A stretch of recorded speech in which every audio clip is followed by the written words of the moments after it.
Esse vídeo é pra você, que tem uma espécie de pote assim guardado no seu quarto, aquele pote ali que você usa pra fazer suas necessidades, você despeja seus resíduos ali naquele balde pra você não ter a chance de ter que se comunicar com alguém no trajeto entre seu quarto e o banheiro. Você que assiste animes nos quais as personagens femininas se comportam de maneira bem mais infantil do que deveriam, Você deita aqui na sua cadeira assim, bota o seu óculos na cara assim, ó.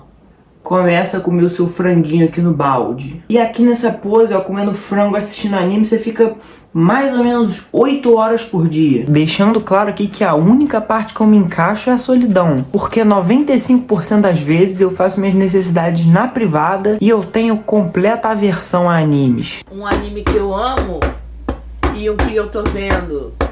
Esse aqui é um anime que eu super recomendo. A solidão, na maioria das vezes, é vista como um problema. As pessoas, no geral, costumam associar muito ficar sozinho com tristeza. Mas existem alguns filósofos que pensam de uma forma bastante diferente, como é o caso de Schopenhauer. Ele não enxergava a solidão como um problema, um estágio inferior a pessoas sociáveis, e muito menos como uma escolha, mas sim como uma consequência. Para o filósofo, quanto mais uma pessoa reflete sobre sua existência e os elementos que a compõem, menos ela consegue encaixar-se nas relações superficiais do dia a dia. Segundo ele, a maioria das pessoas está preocupada com distrações, conversas rasas, principalmente nesse modelo que estamos inseridos, em que a gente tem que cada vez mais ser produtivo e exercer uma função, mas seja qual for o motivo, inevitavelmente, quem acaba fugindo do padrão acaba se isolando. Nesse pensamento, a solidão não é um defeito, mas sim um sintoma da lucidez. A gente pode chamar talvez essa lucidez de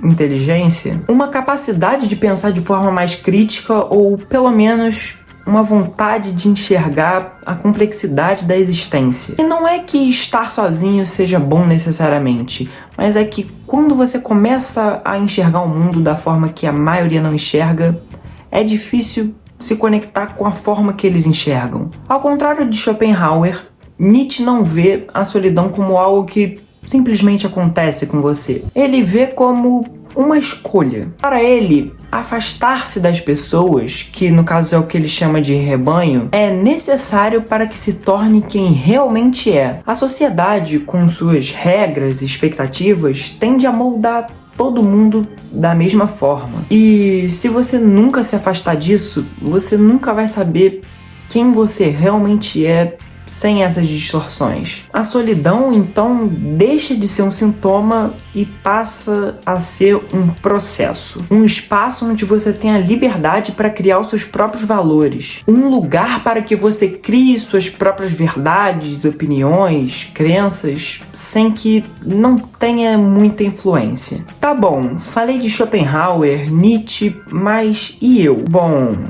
toda obra e todo pensamento é fruto de seu tempo. Portanto, cabe a gente interpretar e trazer para a realidade esses pensamentos. Eu genuinamente acho que a solidão existe muito por conta da consciência. Eu pego, por exemplo, a minha própria experiência em convívios sociais. Não falo nem de ter nascido com mais capacidade de pensar, refletir, julgar as convenções sociais do que outros. Mas assim, eu sou filho de pais artistas, o que logicamente gerou uma sensibilidade artística muito grande em mim, Meus pais trabalham a vida inteira com arte, então eu fui estimulado desde cedo a ter um olhar mais específico para as coisas. E outra coisa também é que eu venho de família budista, então assim, desde sempre questões como o sofrimento, que é muito citado no budismo, são muito frequentes na minha vida. Não é nem questão de possuir mais capacidade de compreender, mas é que eu realmente acredito que da onde você veio, o que a sua família acredita, o que eles têm como moral, realmente influencia muito na forma como você vai pensar as coisas. E a questão é, a maioria das pessoas não foi estimulada tanto quanto eu a pensar. E a segunda coisa é, muita gente realmente prefere se excluir por ter muita consciência. Às vezes, simplesmente os convívios sociais já não fazem muito sentido. Mas, por mais que eu entenda o que Nietzsche quer dizer com esse pensamento, e que eu concorde parcialmente, eu enxergo um problema muito grande nesse pensamento. A gente precisa de conexão, troca, presença. Existe algo fundamental na convivência que nenhuma filosofia consegue apagar. A solidão pode até ser necessária em alguns momentos, mas ela não pode ser tão radical assim. Existem muitas teorias para o enlouquecimento de Nietzsche, mas eu realmente acredito que se ele fosse um pouquinho menos radical nesse pensamento, possivelmente ele não teria ficado louco. E agora sim, trazendo essa ideia para a atualidade. A gente vive na época mais conectada da história e ao mesmo tempo uma das mais solitárias. A gente, na maioria das vezes, não vive os momentos.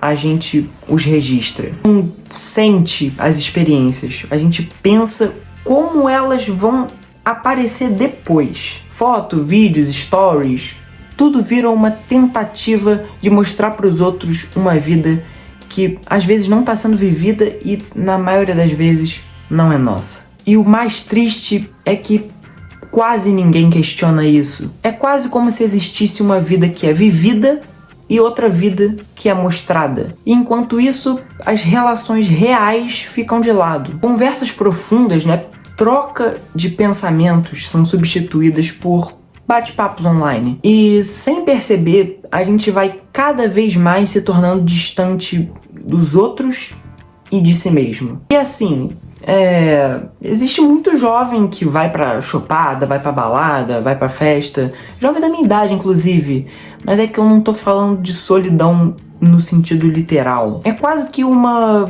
desconexão da realidade. Ah, Barreto, mas isso é uma autocrítica? Sim. Você fala da importância da interação social, mas o último abraço que você deu foi na sua mãe em 2016. Eu posso ser sozinho, rejeitado, mijado por todo mundo. Eu piso na rua, os caras me procurando com arma, assim. Eu posso ser sozinho no nível da minha festa de aniversário, ser só eu, minha mãe e minha avó. Mas pelo menos eu tenho vocês.